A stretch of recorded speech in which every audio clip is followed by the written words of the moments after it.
स्वागत है आपका हमारे YouTube channel fun with math में। हम लोग पिछले लेक्चर्स में रेशनल नंबर किसे कहते हैं ये जाना था, और फिर प्रॉपर्टीज ऑफ रेशनल नंबर में हमने पढ़ा था कि क्लोजर प्रॉपर्टी क्या होती है, एसोसिएटिव प्रॉपर्टी क्या होती है, कॉम्यूटेटिव प्रॉपर्टी क्या होती है, और एग्जिस्टेंस ऑफ आइडेंटिटी और एग्जिस्टेंस ऑफ इन्वर्स को हमने भली भांति पढ़ लिया था। आशा करते हैं आप लोग उनको बार बार रिवाइज़ कर रहे होंगे और आपको समझ में आ गई होंगी। तो मैं आपको एक बार फिर से रिव्यू कर देता हूँ कि रेशनल नंबर्स वे होती हैं जिन्हें हम P/Q के फॉर्म में रिप्रेजेंट कर सकते हैं, लेकिन P और Q क्या होने चाहिए, इंटीजर्स होने चाहिए, पूर्णांक होने चाहिए, और जो Q है वो 0 के इक्वल नहीं होना चाहिए था। तो इसे हम रेशनल नंबर कहते थे। और रेशनल नंबर 2/3 भी हो सकता है और 2 भी हो सकता है, क्योंकि 2 को हम 2/1 लिख सकते हैं। तो ये जो न्यूमरेटर और डिनोमिनेटर में दिख रहा है आपको, P की जगह पे 2 है और Q की जगह पे 3 है, ये इंटीजर्स हो सकते हैं। इंटीजर प्लस में भी होते हैं और माइनस में भी हो सकते हैं। तो ये हम इसको अगर लिखना चाहें तो -5/3 भी लिखें तो ये भी जो है एक रेशनल नंबर होगा। अगर हम सिर्फ ऐसे लिख देते हैं कि -5 तो ये भी एक रेशनल नंबर है। फिर उसके बाद हमने आपको प्रॉपर्टीज़ बताई थी, जिनमें से क्लोजर प्रॉपर्टी थी, फिर एसोसिएटिव प्रॉपर्टी थी, कॉम्यूटेटिव प्रॉपर्टी थी, और एग्जिस्टेंस ऑफ आइडेंटिटी थी, एग्जिस्टेंस ऑफ इन्वर्स था। और वो हमने चारों केसेस में आपको बताया था कि एडिशन के केस में क्या ये सेटिस्फाइड करती हैं या फिर नहीं करती हैं, फिर सब्ट्रैक्शन के केस में क्या ये सेटिस्फाइड करती हैं या फिर नहीं करती हैं, फिर उसके बाद मल्टीप्लिकेशन और डिवीज़न के केस में भी मैंने आपको बताया था। अब आगे बढ़ते हैं और पहुंचते हैं एक्सरसाइज पर, क्योंकि जब तक हम एक्सरसाइज को नहीं कर पाएंगे तब तक हमारी वो प्रॉपर्टीज़ पढ़ने का, हमें वो पूरी रेशनल नंबर की थ्योरी पढ़ने का कोई मतलब नहीं रह जाता है। तो आइए हम लोग पहली एक्सरसाइज पे चलते हैं। रेशनल नंबर की पहली एक्सरसाइज है, यहाँ पे लिखा हुआ है क्लास 8 एक्सरसाइज 1.1, और एक्सरसाइज में पहला जो प्रॉब्लम है वो लिखा हुआ है यूजिंग एप्रोप्रिएट प्रॉपर्टीज़ फाइंड।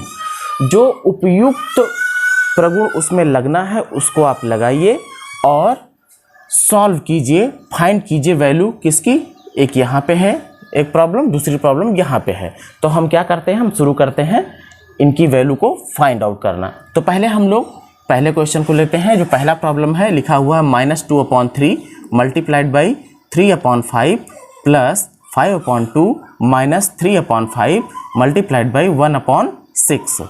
तो हम यहाँ पे देख रहे हैं कि जो हमें मिला हुआ है उसमें अगर हम इसको प्रॉपर्टीज़ को अपनी सेट करना चाहें तो इसमें हमारे पास कोई भी प्रॉपर्टीज सेट होने को दिख नहीं रही है, क्योंकि ना तो इसमें क्लोजर प्रॉपर्टी हमें दिख रही है और ना ही हमें एसोसिएटिव प्रॉपर्टी दिख रही है, ना ही इसमें कॉम्यूटेटिव प्रॉपर्टी दिख रही है। तो हम क्या करेंगे, इसको सिंप्लीफाई करेंगे हम। जो हमारा सिंप्लीफाई का फॉर्मूला होता है, जो तरीका होता है कि हम क्या करते हैं, सबसे पहले हम जो बडमॉस लॉ बताता है कि पहले ब्रैकेट होगा तो ब्रैकेट करेंगे, फिर उसके बाद ऑफ होगा, फिर उसके बाद डिवाइड, फिर मल्टीप्लाइड, फिर एडिशन, फिर सब्ट्रैक्शन। तो हम यहाँ पे देख रहे हैं कि हम सबसे पहले जहाँ पर मल्टीप्लाइड लगा हुआ है पहले हम इनको सॉल्व करेंगे। आइए हम लोग देखते हैं। तो है -2/3 multiplied by 3/5 plus 5/2 minus 3/5 multiplied by 1/6। Solution का सबसे अच्छा तरीका ये माना जाता है कि अगर न्यूमरेटर में और डिनोमिनेटर में कुछ ऐसे नंबर्स हैं जो आपस में कट सकते हों, उनको और सरल किया जा सकता है, तो उनको हम पहले कर लेते हैं, तो हमारा जो कैलकुलेशन होता है वो आसान हो जाता है। तो यहाँ पे आप देखेंगे तो एक डिनोमिनेटर में जो है 3 है और एक न्यूमरेटर में 3 है। तो ये 3 से 3 1 जा 3, 3 1 जा 3, ये कट जाएंगे, यहाँ भी 1 मिल जाएगा और यहाँ भी मिल जाएगा। अगर हम इस वाले में देखें पोर्शन में तो यहाँ भी कुछ कट रहा है, 3 1 जा 3 और 3 2 जा 6। तो अब हमारे पास क्या वैल्यू आ जाएगी, हमारे पास वैल्यू आ जाएगी -2/1 multiplied by 1/5 plus 5/2 minus 1/5 multiplied by 1/2। अब यहाँ पे हम देख रहे हैं कि अब हमारा जो सॉल्यूशन है, जो कैलकुलेशन है वो और ज़्यादा छोटी संख्याओं का हो गया है। तो आइए इसको सॉल्व करते हैं और देखते हैं। मल्टीप्लिकेशन में क्या होता है, न्यूमरेटर का न्यूमरेटर से मल्टीप्लिकेशन हो जाता है और डिनोमिनेटर का डिनोमिनेटर से। तो यहाँ अगर हम अंश का अंश से गुणा करेंगे हम तो -2 का -1 से गुणा होगा और हो जाएगा -2, 2 एकम 2 और 5 एकम 5। तो हमारे सामने मिल गया है -2/5 और प्लस 5/2, 5/2 वैसे का वैसे रहेगा, -1 एकम 1 और 5 दूनी 10 हो गया है ये। अब देखो हम थोड़ा आगे बढ़ते हैं और इसको सॉल्व करते हैं। यहाँ पर हमारे सामने क्या है, हमारे सामने यहाँ पर है -2/5 और फिर है 5/2 और -1/10। हम देख रहे हैं कि डिनोमिनेटर किसी के सेम नहीं है, तो अगर हमें इसको सॉल्व करना होगा तो हमें सबसे पहले इनके डिनोमिनेटर को सेम करना होगा। हमें इनके डिनोमिनेटर को सेम करना है, तो हम सेम करना अगर चाहें तो हम देखेंगे कि ये 10 है, 2 के टेबल में भी हम 10 पा सकते हैं और 5 के टेबल में भी 10 पा सकते हैं।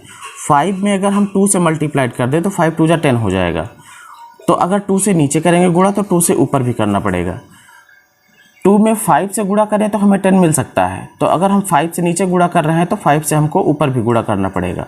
आप डिनोमिनेटर में देखोगे सबके 10 आ जाएगा, तो ये हो जाएगा -2 2 जा 4 अपॉन 5 2 जा 10 प्लस 5 5 जा 25 और 2 5 जा 10, फिर माइनस है माइनस लगा दिया 1/10। सब के डिनोमिनेटर में अब देखोगे 10 आ चुका है। अब जब डिनोमिनेटर सेम हो जाता है तो उसके आगे की प्रक्रिया क्या बचती है, देखिए -4 है, इसको -4 लिख देंगे, फिर +25 लिख देंगे, -1 है -1 लिख दिया और सेम, क्योंकि सबके डिनोमिनेटर सेम है इसलिए एक ही डिनोमिनेटर सबका रख दिया जाएगा 10। अब ये दोनों माइनस में हैं, ये आपस में जुड़ जाएंगे तो बन जाएगा ये 4 और ये 1, ये भी माइनस में ये भी माइनस में, तो सजातीय पद जो होते हैं समान चिन्ह वाले वो जुड़ जाते हैं, तो चिन्ह वही रहेगा लेकिन माइनस का 5 हो गया और प्लस का ये 25 और बटे 10। इसको और आगे देख हम ले जाएंगे तो ये माइनस का ये प्लस का भी ये घटेंगे, ये मिलेगा हमारा क्या, ये मिलेगा 25 में से 5 माइनस हो जाएगा तो बचेगा 20/10 और ये कट भी सकता है, 10 दूना 20, तो 2 हमारा इसमें आंसर आ जाएगा। आइए आगे बढ़ते हैं और पहुंचते हैं अपने दूसरी प्रॉब्लम की तरफ। और यहाँ पे देखिए क्या लिखा हुआ है, लिखा हुआ है 2/5 मल्टीप्लाइड बाई, ब्रैकेट के अंदर है -3/7 -1/6 multiplied by 3/2 plus 1/14 multiplied by 2/5। सबसे पहले हम देखेंगे कि जो कटने वाली वैल्यू होंगी उनको हम पहले काट देंगे ताकि हमारा सॉल्यूशन जो है वो छोटी संख्याओं में आ जाए। तो यहाँ पे हम देखेंगे कि यहाँ पर तो कुछ कटने वाला दिख नहीं रहा, तो इसको हम वैसे को वैसे रहने देंगे। यहाँ देखिए यहाँ पे कट सकता है, 3 एकम 3 और 3 दूनी 6, यहाँ भी देखो 2 एकम 2 और 2 सते 14। अब इसको हम नीचे उतारेंगे, देखें क्या बनता है, 2/5 मल्टीप्लाइड बाई -3/7 माइनस ये हो चुका है अब 1/2 मल्टीप्लाइड बाई 1/2 और प्लस 1/7 मल्टीप्लाइड बाई 1/5। अब हम इसको थोड़ा जो गुणा वाला है पोर्शन पहले हम गुणा करेंगे, उसके बाद फिर देखेंगे जो जोड़ने वाला है जोड़ेंगे, फिर घटाने पे आ जाएंगे। आइए आगे बढ़ते हैं। तो ये हो जाएगा हमारा भाई मल्टीप्लिकेशन में न्यूमरेटर के न्यूमरेटर से 2 3 6, ये प्लस में है ये माइनस में है, प्लस और माइनस का गुणा माइनस होता है, तो माइनस का 2 3 6/7 बचे 35 माइनस 1 एकम 1 और 2 दूना 4 प्लस 1 एकम 1 और 7 बचे 35। अब यहाँ पर हम चाहें तो हम इन तीनों के हर को समान करें एलसीएम लेकर के, और चाहें तो अगर ध्यान से आप देखो तो इसका भी डिनोमिनेटर 35 है, इसका भी 35 है।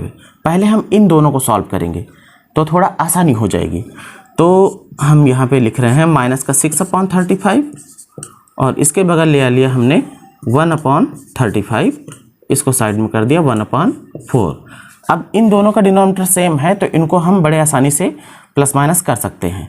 तो हम क्या करेंगे, अब डिनोमिनेटर में सेम ही डिनोमिनेटर है तो एक डिनोमिनेटर हो जाएगा 35 हमारा, और ये माइनस का 6 और प्लस का 1 -1/4।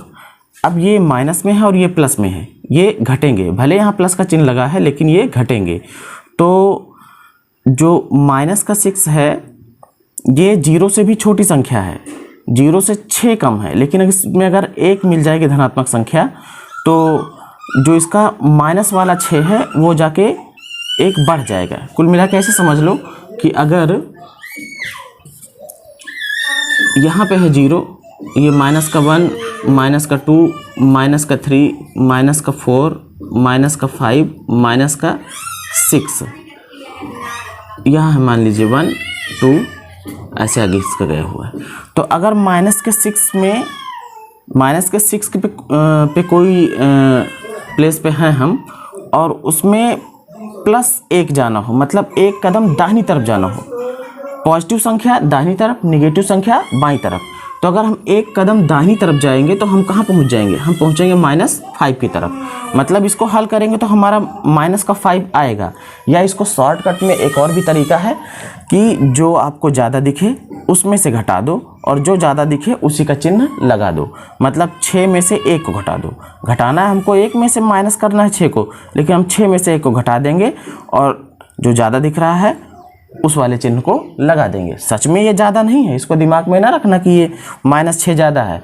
ये जितनी भी संख्याएं माइनस में होती हैं वो 0 से भी छोटी होती हैं और माइनस में जितना ज़्यादा होंगी उतना ही वो कम होंगी।